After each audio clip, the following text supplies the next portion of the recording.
4 বছর পেরিয়ে গেলেও শেষ হয়নি পাবনার ঈশ্বরদীর চর কুরুলিয়া কনিরঘাট ব্রিজের নির্মাণ কাজ। চরের ফসল পরিবহনে ভোগান্তি কমাতে 2021 সালে ব্রিজটি নির্মাণের উদ্যোগ নেয় এলজিইডি। বারবার প্রকল্পের মেয়াদ বাড়িয়েও নির্ধারিত সময়ে শেষ না হওয়ায় ক্ষুব্ধ এলাকাবাসী। ঈশ্বরদী প্রতিনিধি বাজিদ বোস্তামির পাঠানো তথ্যচিত্রে আরও জানাচ্ছেন সাকিব আল হাসান।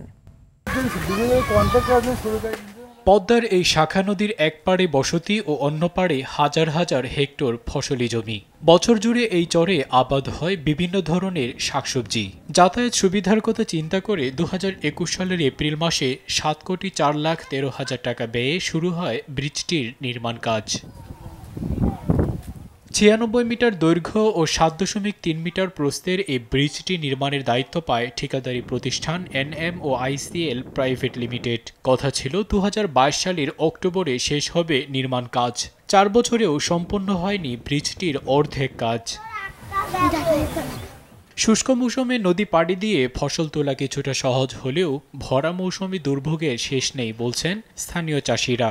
এই সবজিগুলো আনতে কৃষকের এত কষ্ট হচ্ছে, পানির মধ্যে কিছু ছাত্রীও আসা লাগে। আজ 5 বছর হয়েছে এই সমস্যায় দেখতে, 2 দিন যদি করতে 2 মাস নেই, এই অবস্থায় হচ্ছে। কৃষকের যদি উপকার না হয় তাহলে পারতে ব্রিজ সরকার টাকা পয়সা দিয়ে খরচ করে সারিয়ে ওই ফেলা থোয়া মানুষের দুর্ভোগ এসব পোয়ানি, এগুলো কি কাজ? আমার তো ধরেন পানির ভিতর দিয়ে যাওয়া আসা করতেছি, আজ ধরেন 2 মাস ধরেন পানির ভিতর দিয়ে যাওয়া আসা করা। ব্রিজ থেকে কোনো লাভ নাই।